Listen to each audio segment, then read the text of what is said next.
Good morning, everybody. Welcome to the 12th virtual coffee morning that we are having. Delighted to see you all. There's about 65, 70 people in the audience this morning. I hope you're all as delighted as I am that this will be the last coffee morning I have to do before I can get a haircut on Monday. I'm very looking forward to that. I'm really pleased this morning that we're joined by a really excellent panel. What we're going to be talking about is their businesses and financial services and tech, and something that I know that's close to all of their hearts and close to my heart as well, which is how you can also make a positive impact when you're doing that as a business. As always, please do use the chat at the side as we are chatting. Add in questions and topics that you want us to cover, and I will endeavour to make sure that we do those. Yeah, we have until about 12 o'clock with some chats, and then obviously you are super welcome to go back to the networking area and have a chat with people as well. So with no further ado, I'm going to ask our panelists to introduce themselves and tell us a bit about their story. I'm going to work around clockwise. So Charlie, I'm going to throw you in first to introduce yourself. Sure, and the story as well behind Lumio and myself. So yeah, my name's Charlie Richardson, co-founder and CEO of Lumio Technologies. And along with two co-founders, Tom and Adrian, we created Lumio to make the most of money for millennials with the first personal finance optimization app. And so this is an independent app that utilizes the best of fintech products and services to help customers automatically grow their money, predominantly in their best interest. My background is in investment management, so managing equity portfolios for high net worth and charities. And this was sort of one of the sources of inspiration for us. It's about delivering that accessibility to young people. But at the same time, I think for Lumio, we saw this emergence of personal finance management. And we were basically seeing a rise in convenience and faster products and services, but no one was actually optimizing people's money in their best interest. So, these were intelligent, well-educated young people who didn't have access to financial advice. They were short on time and are having to navigate that financial jungle all on their own. So that really inspired us to create Lumio. Products live in the App Store today. And that's sort of a whistle-stop tour to where we are today. Ace. Thanks, Charlie. Ingrid, would you like to introduce yourself and tell us a bit about your story? Hi, I'm Ingrid. I'm the marketing director at Moneyhub. Only joined back in March this year, so I'm still fresh and not one of the founders. But just as a background of Moneyhub, it started out as a financial management app to help people see their finances in one place. It was initially owned by a company called Momentum, which is one of South Africa's largest financial services group. And back in 2018, when South Africa went under recession, the business wanted to shut down Moneyhub. But our senior level management team identified and thought, no, this is a way too good of a product. We have to keep it alive, and kept going through a management buyout. And in the process, we realized that actually it's not just purely about giving, or we started out as a personal management app to end consumers, but Moneyhub itself is more about data. So we are really enabling other companies to get access to that financial data of consumers to build more exciting, more user-friendly products directly. So we are really like the middleman between the consumer and other businesses. And it's all about starting out from our vision. It's really, really helping people about getting rid of their financial anxiety around their finances.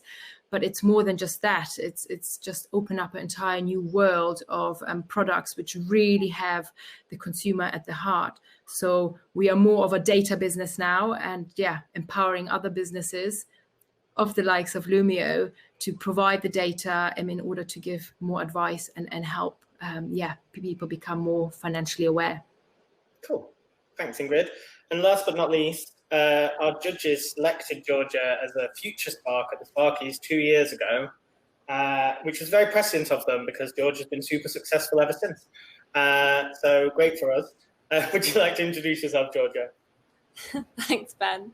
So I'm Georgia, and along with two co-founders and a great team, I run a company called Tumelo, which helps people to see where their investments are going when they invest in a fund or a portfolio, and also to have a voice as a shareholder. So the likelihood is that, if you've got an investment in an ISA or a workplace pension, maybe you've got lots of those, you probably have no idea what companies it's actually being invested in at the end of the line. And kind of beyond that, those companies have got a lot of influence on sustainable development and kind of how we live as individuals and as communities. And you as an investor should actually have a say on some of those issues. And that's really what we are trying to do at Tumelo, is to give you a voice through your investments and use some of that power that you don't have at the moment. Cool. Thank you. So our sort of topic for today is around impact and why people want to make an impact. And I think it's really interesting that all three of you work for businesses in an industry that's not necessarily known as a positive industry for a lot of people. And you've all chosen to put purpose and impact at the sort of center of what you're doing alongside acting as a business and making money. And I'd be really interested to understand, why is that? Why isn't it just about making some cash? Anyone? Georgia, I know you have lots of views on this. Yeah, I've got lots of views on this. Yeah, sure. So, I guess for us, it really started at university. So me and both my co-founders were at Cambridge, and we were involved in with the university endowment fund. And Cambridge obviously got a big reputation. They've also got a big investment pot with which they pay for their buildings and their students and their professors' pensions and stuff. And they've got £6 billion, and it was invested in all sorts of companies like BP and Shell and British American Tobacco, who are arguably doing things that don't align very well with the work or the research that the university was doing. I was studying climate change, for example. And so that really is where we began, is trying to help Cambridge, or trying to persuade them to use their power as an investor to try and change the trajectory of some of these companies, to get them to disclose their carbon footprint, or improve their healthcare mission if it's a tobacco company or whatever. And so I guess for us, it really came very much from a place of impact. So it's never really been anything otherwise. But I guess beyond that, impact's really important, because I think it helps to drive our team. It helps to focus us in terms of what we want to do. It makes our company story really kind of authentic. So when we're doing sales, you can really find champions within the businesses that we're selling into, which is investment platforms or pension providers. And you find individuals that just really kind of marry up with what you're trying to do, and then they fight for you. And it's not so much of a kind of sales process as it might otherwise be. So I think there are loads of benefits aside from just making positive impact to having kind of a mission-driven business. And Charlie, with Lumio, why? I guess it's built into the mission in the first place, that you want to be having a positive impact with people. Yeah, I think for us, if you're someone where money and profit is what gets you out of bed in the morning, then profit and revenue will drive your business. And essentially that feeds into the people you hire and the team you build. But neither myself or my two co-founders, Tom and Adrian, decided one morning that we wanted to make more money. That's not why we created Lumio. More than anything, we observed a really important need, a need that we could serve with total integrity, and we felt that was unique. We felt it was useful and it was going to be valuable to people. It was going to be a need that represented the best interest of the customer, and it was a need that we could deliver with tech-driven intelligence as well. So we wanted to create a company that essentially existed to accelerate that financial independence and personal progress with intelligent technology. And by any means, it is not binary. Profits are important to Lumio because they enable us to deliver a more intelligent and impactful product. But it's really what drives you as an individual, co-founders, and a company, and it determines everyone that joins that journey as well as a business. For us, like I said, to summarize, it's more about a need that we observed and how we could go about doing that in the most authentic and transparent fashion, that would feed into and fuel the success of the company as well. Cool. Ingrid, go on. Sorry. I mean, with Moneyhub, we have anybody who knows Sam Seaton, our CEO, knows what a strong and passionate leader she is. And it's really, her personal mission is really what drives the entire business, and also how they hire people. And as Charlie said, it's really, really part of the culture. And for Sam in particular, and also Dan, our COO, it's all about really helping stop the imbalance within financial literacy, because it's all we really want to visualize is like, what does it mean if a woman goes on maternity leave and stops paying into her pension? Like, how does 6 months break, 12 months break affect the bottom line later on in their age, in her life? Or also, what does it mean when you're very young and you start paying into your pension earlier on? Just visualizing and having a nice tool which quickly tells you, like, if you pay a certain amount now, this is what you're going to get out at the end. Or what does it mean if you don't pay out? It's just really creating a habit around, being interested to check your finances regularly. I mean, not necessarily gamifying it, but making an interest, because it all often depends on what environment you grow up. If your parents teach you to constantly, look at your finances and it's in front of you, you very likely will take this with you. But if you in an environment where that doesn't happen, it's just like, how do you break it and how do you make it a habit? It's just finding tools which bring that to the forefront is really what's in the DNA of the company, and what all of us are. We all use Moneyhub ourselves. It's really fun to see how, well, obviously it wasn't fun when you suddenly saw how your pension started to go down, because it pulls all your different pension funds into the app. But just realizing of what is actually going on, and don't do it just once a year when you get or even that. So a lot of people don't even do that and never move their pensions around. So it's just becoming conscious about it and taking an interest in it. And it's not a scary thing. That's the most important thing. It's not scary. You don't have to be educated to the top level to understand these things. You don't necessarily need a financial advisor. There's a lot you can do yourself by actually having an easy dashboard to look at these things. Yeah, and every time we have this chat, I think I must sort out my pensions, my many tiny pension pots that I've not done anything with. So it's interesting, and I think you all talk a lot about authenticity and it being baked into what you're doing.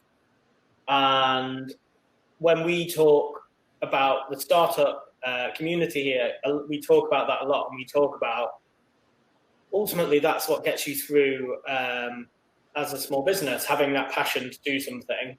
But I'd be interested to see, and I think, Georgie, you touched on this a tiny bit around when you're doing sales and talking to clients, but also with investors, how has it made a difference? Has it made it easier, more difficult?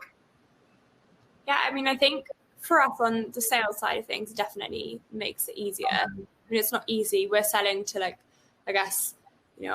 our current sales targets are the biggest insurers or pension providers in the UK. So they've got maybe 250,000 employees and 3 million pension members, and dealing with those businesses is inherently difficult.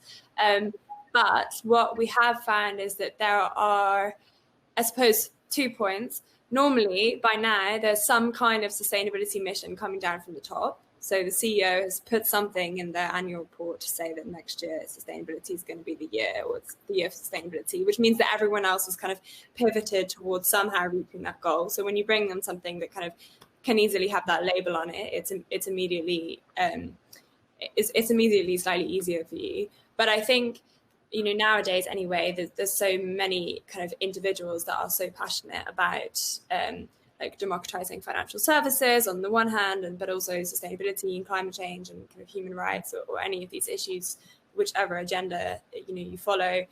I think you just need to find a couple of decision-making people in an organization that have that drive for your life to become quite easy from a sales perspective, and then they're driving it and they're proud to drive it, because to all their colleagues it looks like they're driving this amazing initiative, which is kind of almost like an NGO, but it brings them commercial gain. And I guess that's the feel that we get anyway internally at these organizations, and they're going to be proud to show it to their customers. So I think on so many levels it's kind of the right thing to do, and then that makes the conversation easier. And I guess the same as with investors. I mean, to be honest, our investors haven't been necessarily impact investors. there are a lot of them are still from the financial services sector, or I guess maybe they're interested in obviously what we're doing. Some of them are particularly interested in investing with impact.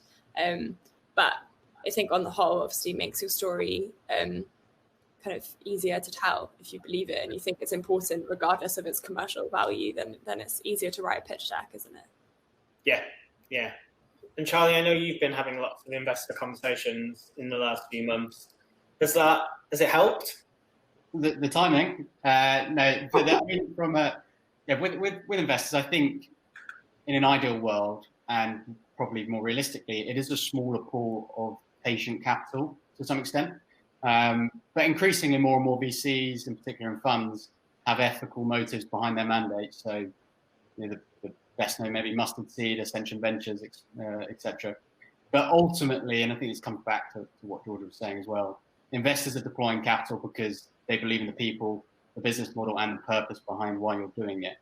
And it is, it's easier to transfer that message and outline that message when you are incredibly passionate about the one need that we believe that customers have out there.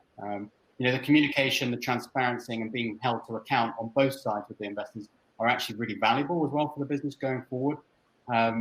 Being open with all stakeholders is really important about why you're making certain decisions and the routes and the changes and the decisions you're making for a business. And I think that's important on both sides, as long as the investors know what you're building towards and why you're doing it and how you're going to go about doing it, as well as being transparent on our side of the decisions we're taking as well. But I guess just to add to that, clearly, if your solution genuinely empowers the individual consumer, you're more likely to be successful if it's a kind of authentic empowerment and it's actually mission. Yeah, exactly. I think investors are increasingly patient with that, and understanding of that is if you're delivering value to customers and they're seeing that authenticity, then investors can see the value in that, and how you go about monetizing it. I think that's really important, that you're really transparent with that side of things as well, whether it's from data, whether it's from an upfront fee. The transparency of the value exchange between you and the customer is incredibly important as well. I mean, from a stakeholder perspective and from a customer perspective, we can't claim and we can't try and cater to everyone's needs.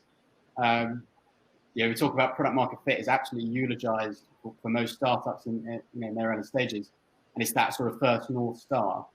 But the premise behind it is to really understand the types of customers you're delivering real value to. And if you can really understand them and be really authentic, but transparent with your messaging and understand that value exchange, then I think that's the sort of magic sword behind it. Yeah, and it's interesting that you say that, and I think it's one of those things that sounds easy, but a lot of work goes into getting that. Yeah. If you can do it, it is the magic sauce, but it takes a lot of work to get to that point.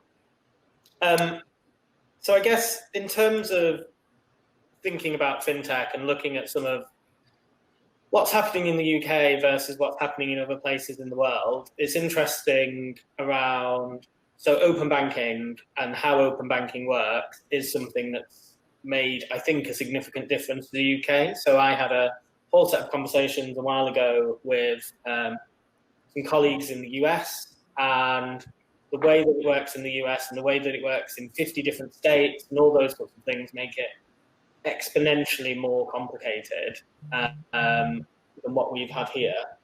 I don't know if everybody in the audience will know what open banking is and how important it is to innovation in the sector. So I thought it would be worth touching on. Ingrid, I don't know if you want to, because I know a lot of what you're talking about is absolutely built into open banking and why it is. It'd be great to get a couple of examples of what open banking is, but how people like Moneyhub are using it and why it makes a difference. Yeah, I mean, overall, open banking is just to wind back, what was actually happening is that the banks were hogging over the consumer's data. So that was all owned by themselves and that wasn't shared, and they didn't really have to compete and deliver a great service to the customers because it was a very, very, very closed world. And there was some research which took place and it was identified. And back in 2018, all the big banks in the UK and building societies, so it's 9, they were forced to or mandated to open up their data to businesses like Moneyhub. You have to be authorized to tap into this data and visualize or make it visible of what actually is going on a bank account, and how can that data be used and made accessible to other businesses. So it was really to create a better competition for the banks, but also open up new entrants to deliver better services with the consumer in mind. So it was really a monopoly which had to be opened up. And that was really at the heart of what Moneyhub was doing is, we get the access to the bank data. How can we visualize and help consumers? But maybe I'm stepping one step ahead. It's, yes, this was all mandated for the banks, but in order to get a really 360 view of a consumer's finances, it's not just the banking data, it's also the likes of your loans, your mortgages, your investments, your property prices, your savings, which needed to be brought into the place, which is what's been coined as open finance. So you get this bigger view. Now, open banking was mandated and it's been brought forward. And obviously it's done by the big banks, but we need to now bring on board all the smaller banks and building societies. But now the next step is really, okay, how do we bring the entire financial ecosystem into place? And there is obviously research, and there was a call for advisory, which has gone up by the FCA recently, where businesses like our own are advising and helping in order to bring all this data, make this data available. So it's really, all of this is being done to, promote innovation, bring other companies into the game as well, to help the consumers get the best outcome. And that's where open banking in general and open finance come in. But I'm sure Charlie and Georgia have a lot to say in there as well. Well, Lumio is a partner with Moneyhub, and I think that quest for open finance is what makes, without going too PR on it, is what makes Moneyhub the perfect partner for us, because that is what we want to deliver to customers, their full financial picture. And open banking is integral in making it possible to create for us this new category of personal finance optimization. Personal finance management has gone to a new level in terms of speed and performance. As I mentioned before, the vast majority of that functionality was actually possible through the likes of Moneyhub before open banking, and Yodlee with their partnership as well.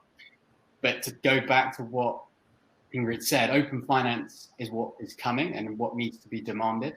And the optimization of that for customers is the next big thing as far as we're concerned. And how can we help customers grow their money in a way that is totally aligned with their values, their situation, and their aspirations?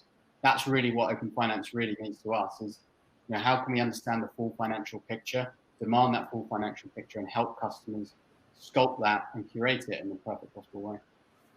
And is that the same for you guys, Georgia? Because I know a lot of what you're at that step, aren't you, in the piece of how can you enable customers and clients to take action so that they're aligned with what their beliefs are?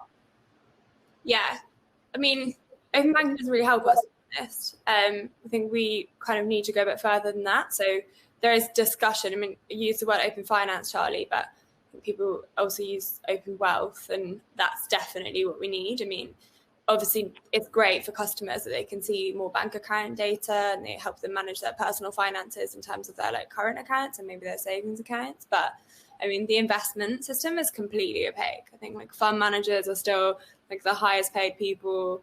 There's absolutely no transparency in terms of people's pensions, and that goes for fees as well. It's not just about where your money is invested. It's I bet hardly anyone on this call could tell us how much they're actually paying for their pension. It's probably the biggest expense you'll have in your entire life.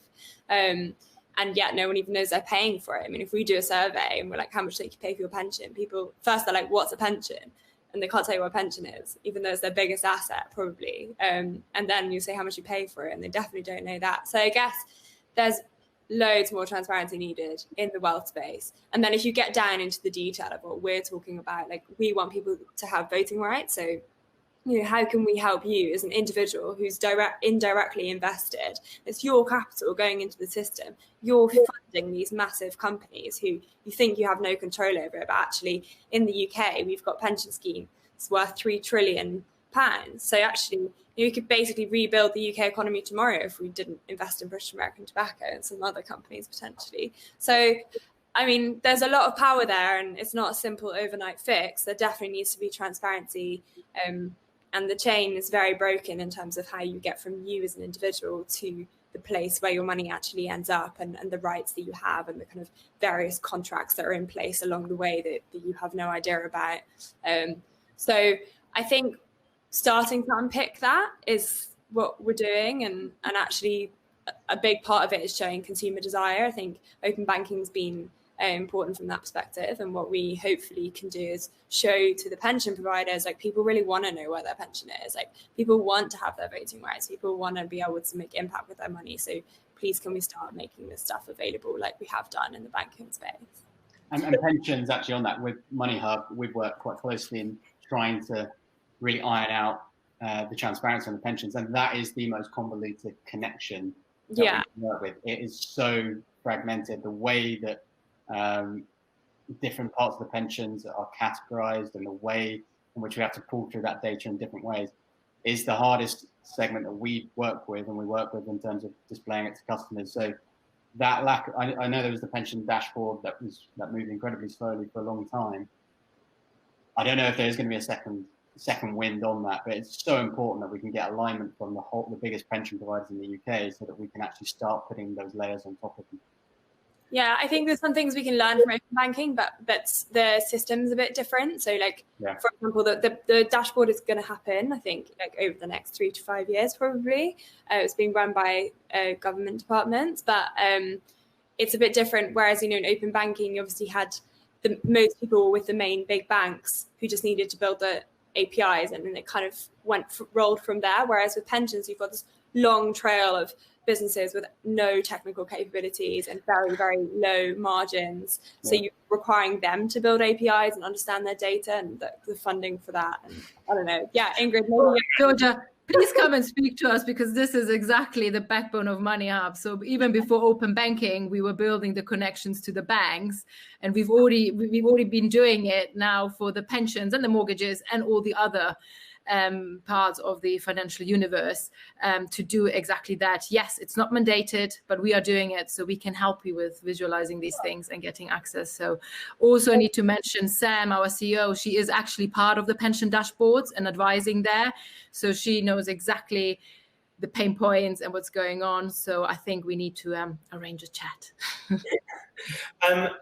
So I'm really interested what you're saying there around, and you may not want to answer this question in a public forum, that piece around the pensions industry, is it opaque because it's super complicated, or is it opaque because it makes sense for pension funds to make it opaque so they can continue to charge enormous amounts, or somewhere in between, obviously? I think, from my perspective, it's a mix of different things. I think most people in the investment industry individually are good people. There's obviously institutions built up around that, which maybe don't do very good things. I think the level of intermediation is just ridiculous, and there's so many different parties doing different stuff and adding on different services, which kind of leads to that lack of fee transparency. And I think there's some consultants helping fund managers understand their own fees, because there's such a big chain even from there. So I think it's hard, but also I think the issue with pensions, and it comes back to what Ingrid was saying around financial literacy, the government introduced auto-enrollment so that people would kind of just sleepwalk into a pension to make sure that people had money when they retired. But that meant that people didn't even have to understand a pension to get one. So no one dealt with financial literacy. Financial literacy potentially wasn't that important. And then you end up with, well, how do we make people care about sustainable pensions when they don't even know what a pension is? So I guess there's a lot of kind of overlooking of important factors that we need to go back and undo, I think. And sustainability is a really great hook. And that's really what we're relying on, is this idea that actually if you tell people they can have impact with their pension, like for their own lives, but also for the planet or something that they care about, it's a really great way to get them engaged in that conversation. And you can start to undo some of the kind of errors that have taken place. historically, because otherwise it just seems like nothing else really works. But that sustainability hook does so far.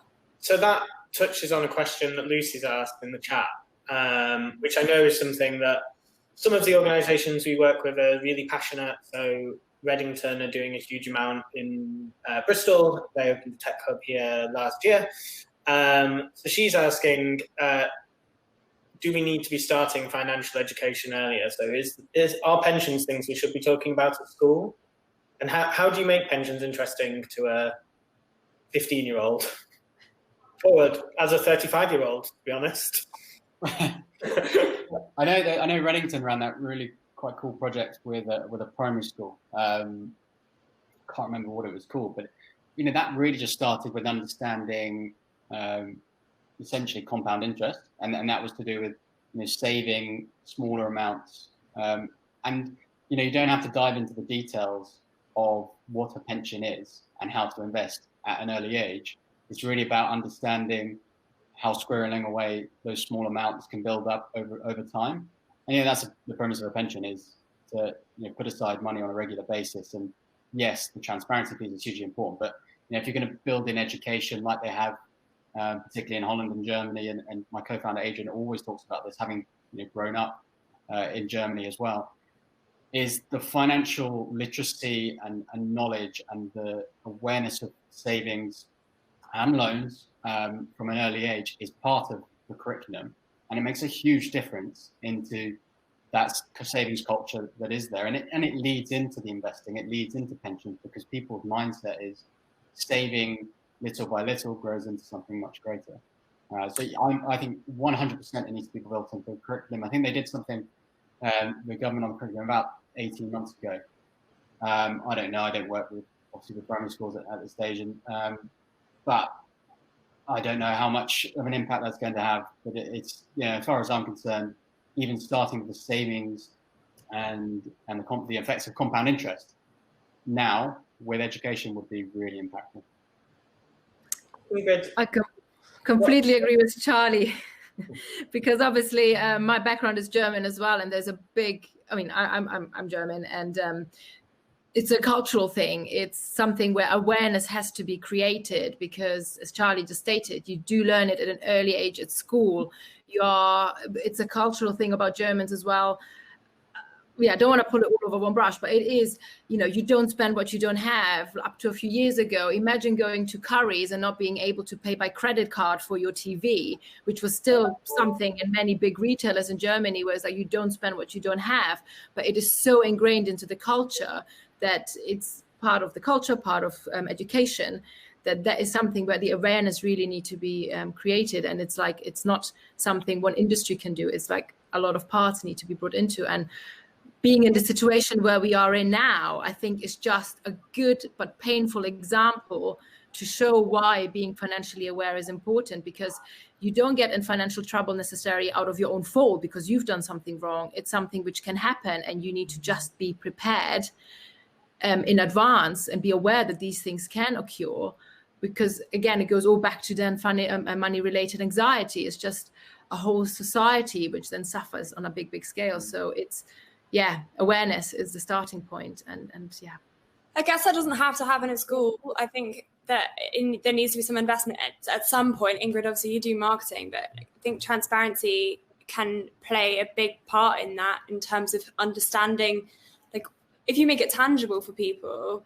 I mean, an example would be that, like, the Ontario, in Canada, the Ontario's teachers' pension is paying in large part for Bristol's new airport, which everyone's furious about. And, none of those teachers will be aware that that's what's happening. And everyone here is furious, and, there's no link between us, and there's no transparency in the system. And it requires someone to do a big, investigative piece to even get that information out. But if you made it more tangible about where your pension was going or where your investments are going, then, and kind of more engaging, you felt more empowered, then you might be, because awareness on its own is obviously not very useful. You need those kind of tools in order to be able to actually create change. And in Australia, they've done quite a good job of that. Like, pensions are, maybe like in Germany, a really big thing, and they've got this Future Super campaign. where I think they actually take people to the solar farms where their investments are, like building renewable energy and that kind of thing, so that they share those stories and sorts of case studies of people going to see the difference that it's made, in the local community and that kind of thing, and making it more tangible to people so they actually understand the benefit that it has on their own life or on someone else's. Then that obviously is going to motivate them to be more engaged. Yeah, it's really interesting. Those certainly people like Ontario teachers who are effectively an activist, an active investor. So they've invested a lot in a lot of things that I would imagine some teachers in Ontario wouldn't necessarily agree with, including Bristol Airport and Manchester Airport and lots of other airports, weirdly.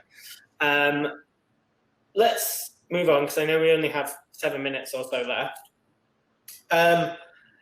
It wouldn't be a coffee morning without me being forced to talk about COVID. But I'd be interested in understanding around where you think it's impacted the sector so far, and do you think it'll have a long-term impact, and will that be a good thing? So fintech specifically, bad for valuations, good for engagement and opportunity in a sentence. Engagement across the sector, the last time the latest report, I think, was around jumping 72% since lockdown. And we've had a similar spike in our own engagement within our app. And I think so often you look back over history and everything is different, but these like start moments, you do get the greatest innovation success stories. So opportunity is huge here. We saw Mint as a great example out of the previous financial credit crisis. So that was the first major digital PFM that was launched out of the ashes, and that was a huge success story. And yes, this crisis is albeit very different in its makeup, but it will spur another level of innovation as customers look for new solutions to help them manage their money going forward.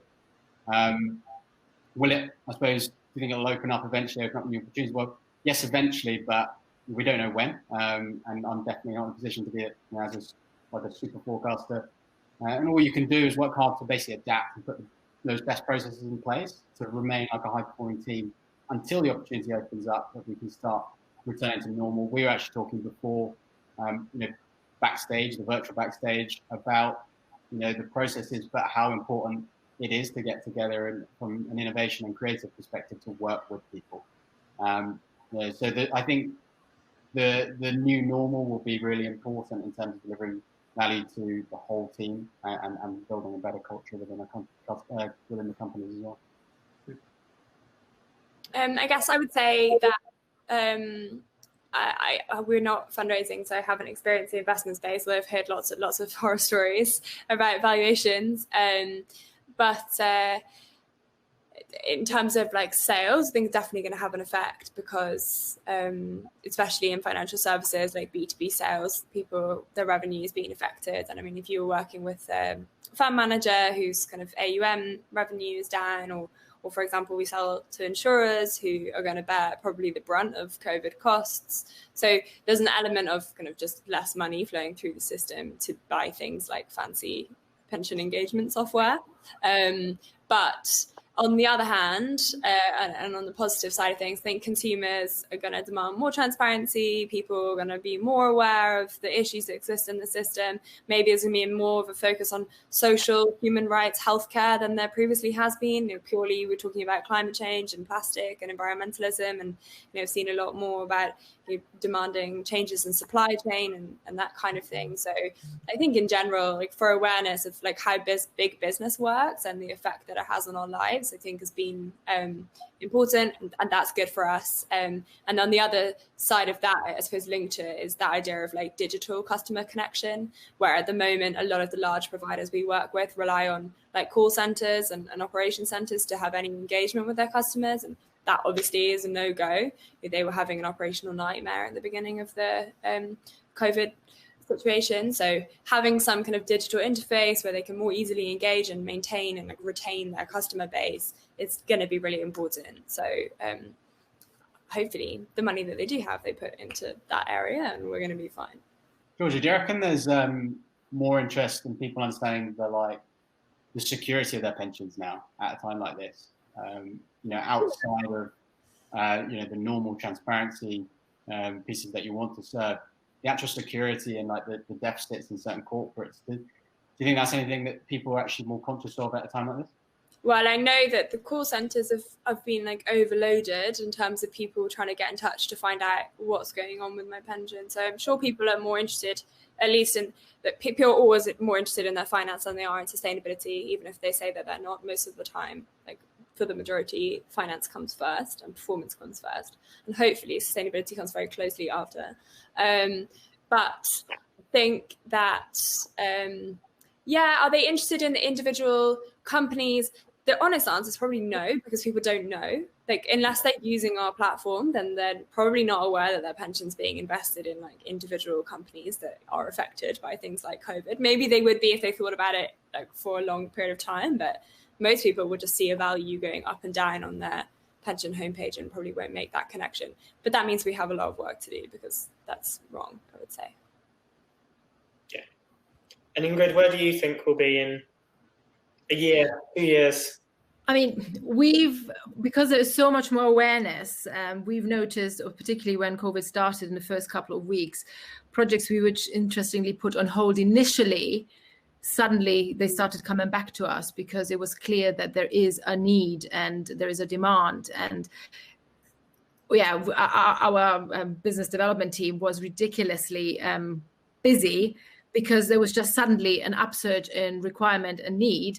And we do think that this is going to continue, because now people are aware, people have experienced something, people can associate with what it all means. So we believe, yes, why maybe certain investments can't be done immediately now, as soon as they're going to be released or the funds are released again and available, it will be there and it will be coming. So it's definitely an industry on the up rather than down. For sure. Yeah, agreed. So a final question from me, and then we're going to be joined by Vicky Hunter from Tech Nation. And I ask this to everybody where we do the coffee mornings.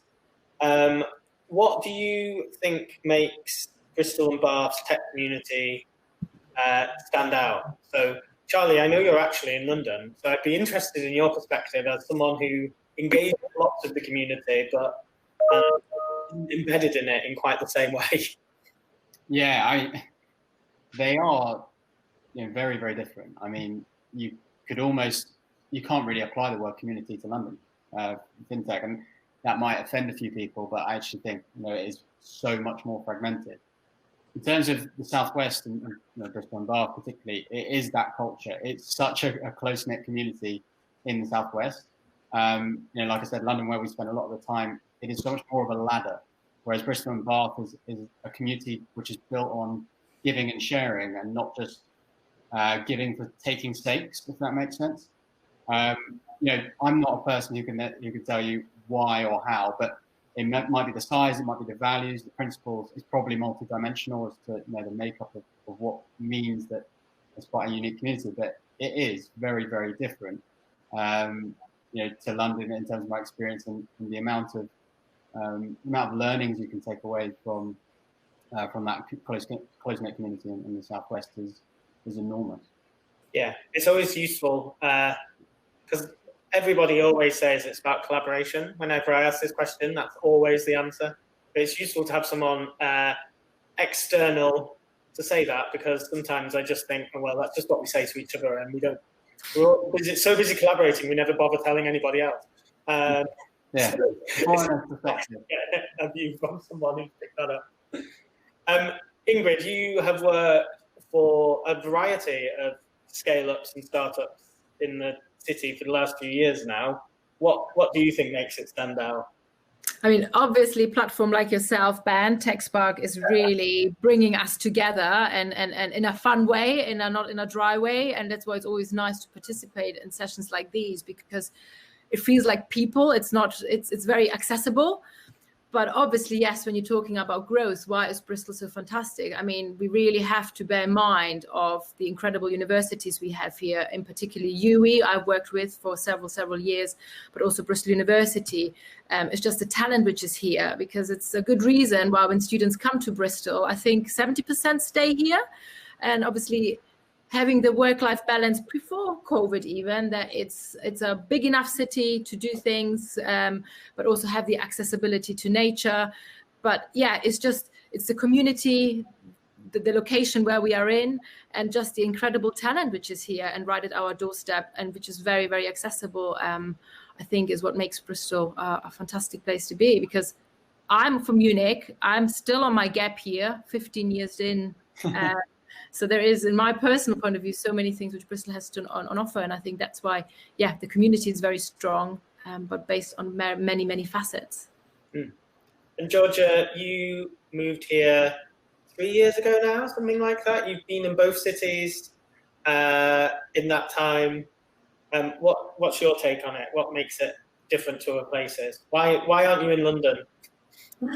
Yeah, actually, I was just thinking about that when Ingrid was talking, because it feels like Bristol was default, but I guess it wasn't. Actually, I'm from Edinburgh, and then my co-founder from Luxembourg, and Will grew up in France, so we weren't exactly native Bristolians. And we moved to Bath to start the company because it was close to London, but not London. And Will's parents kindly put us up for a while. And I guess we thought about it when we raised money, do we go to London or do we stay in Bristol? But it was just, we made a little bit of a startup home, met people, there were so many meetups, we had these advisors kind of dotted around the place, Set Squared was helping us. And yeah, I guess, we found our first employee work at Tech Spark event or Southwest Founders or something. And I guess it just kind of was natural. And I think it's just really friendly. It's really nice, like non-competitive feeling environment where you can meet people for coffee to ask them questions about things they probably don't have time to tell you, but will take the time to tell you. That makes all the difference. In London, everyone's so busy. And that's great. Obviously, we're all really busy. But I feel like people in Bristol have time for you. And that makes a massive difference because it allows like that knowledge sharing and that community to form that just, in London, I'm sure it would form, but people maybe just don't have the time. Maybe it's the traveling. I don't know. Yeah, Bristol people have time for you. That's a really good way of putting it. I know that. They make time. Make time, yeah. No, I think we had a conversation the other day about people there's a real culture of people being willing to pay it forward. So they know that they're not necessarily going to get something out of a meeting or a coffee or an email chain or whatever, but if everybody works on that basis, that we all sort of benefit in the long run. So yeah, I think it's a good thing, and it's something we should be doing. We should make sure we don't lose as it continues to grow. Thank you very much, guys. I'm super appreciative. It was really informative and useful, and yet again made me think I really need to do something with my pensions. Make sure the tiny amount of money I've got invested isn't invested in an incredibly evil way. So one day I will do something about that, I promise. But to sort of round us off for the day, I thought it'd be worth bringing in my colleague Vicky. So Vicky is the entrepreneur engagement manager for the entire Southwest. She's responsible for everyone from Swindon to Land's End. She works at TechNation, who have a program which is specifically about supporting fintech businesses. So I thought it'd be worth Vicky giving us a very brief overview of that. And Georgia mentioned just before we came on, Vicky, I'd forgotten that Georgia was on the program last year. So if you say any lies, she'll stop you. Oh, thank you so much, Ben, for inviting me along. It's been a really great conversation. I've been listening and learning lots, and also need to educate myself on pensions. I'm not sure I had one until TechNation. I worked in the startup for too long, so I'll maybe catch one of you later to talk about that. But yes, TechNation, we have a whole bunch of different programs that we run, from everything for a competition called Rising Stars for pre-seed companies, all the way up to our Future 50, which is for Series B and beyond. But at the moment, we have 3 what we call sector programs open for application: FinTech, which is in its 3rd year, Applied AI, which is in its 2nd year, and our brand new Net Zero. And the great thing is we might see some companies that actually overlap. There are, fintech company heavily reliant on AI, or they're a net zero company that's using AI, or maybe even some sustainable fintechs. I don't know. Let's watch this space. So these programs are suitable for seed stage companies. There is definitely wiggle room around what that means. Obviously, the funding landscape at the moment is a little bit up in the air. So if anyone's got questions around the criteria, do get in touch. It's very important that you're HQ'd in the UK and that you're a tech company, obviously. The structure of the programs, at the moment, they're virtual. But it's a 6-month program. It's non-residential. We don't take people out of working on their day-to-day. It's usually around 2 workshops a month. One would be more focused on the founder and the idea of strategy and growth. And the other workshop may be a little bit more focused on an area specific. So your HR, your marketing, your finance.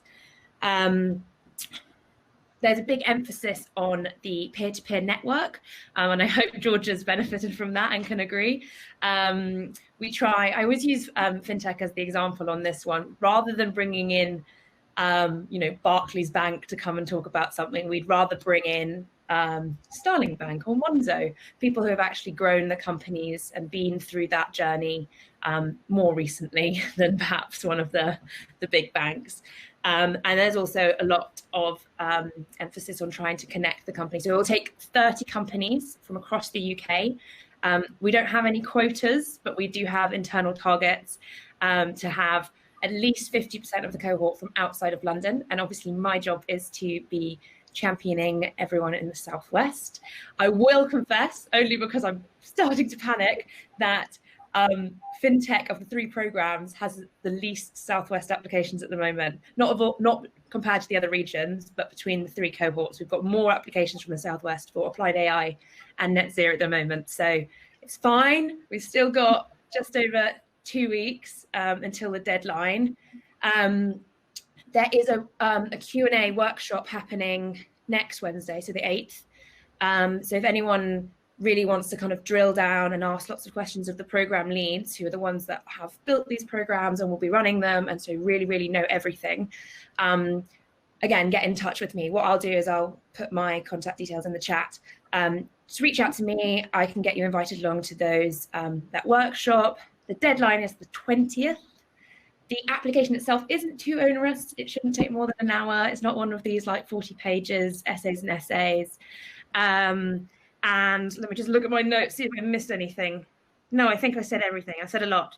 But yes, I like to say Southwest does it best, but if we don't apply, we can't get on. So please, and also if you need to talk to someone like Georgia so that you can get unbiased opinion, then please do.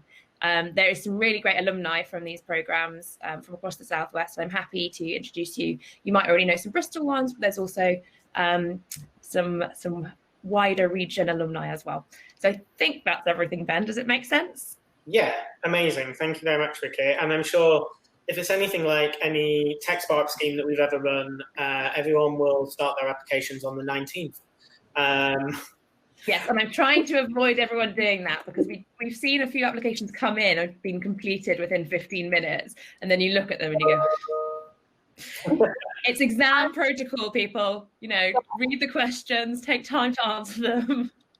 Shout out from me. I actually I did the application the program this year, and to everyone considering it, it was extremely worthwhile. I think everything that Vicky said is totally true. It's the best program we've done. The content is super relevant. We've, I think, found at least one sales partner within the cohort, and lots of people that I still speak to in terms of collaboration. And as you said, the comment about the talks are like from, the CEO of Tide and the head of marketing at Dropbox, and I'm trying to remember now, but people that are still doing it right now and can really help you, and on some controversial stuff as well. So you should apply. I thought it was great. Thanks, Georgia. I promise I didn't pay her to say any of that. Cool. Well, thank you very much, Vicky. And thank you again to all our panelists today. It's been ace. I have enjoyed it, which is not necessarily the case with these. So props to all of you. We have 48 minutes left on Hopin. So if people want to try out the networking, please do. For any of you that haven't done it before, there is a little networking logo on the left of your screen. If you go into it will set you up on what's basically 4-minute long speed dates, where you have a one-to-one video chat with somebody. So 4 minutes is long enough that you can start to have a useful conversation and maybe connect over LinkedIn or whatever, but also short enough that you can literally just talk about the weather and COVID for 4 minutes and then move on if they're a boring person. So please do try that out. Lots of our team will be about. I think some of the panelists will be in there. Some of them I know have to run. And I will see you all at the next coffee morning in a couple of weeks. Thank you very much. Thanks, Ben. Cheers, Thanks, guys. Ben. Thanks, everybody. Thank you, Ben.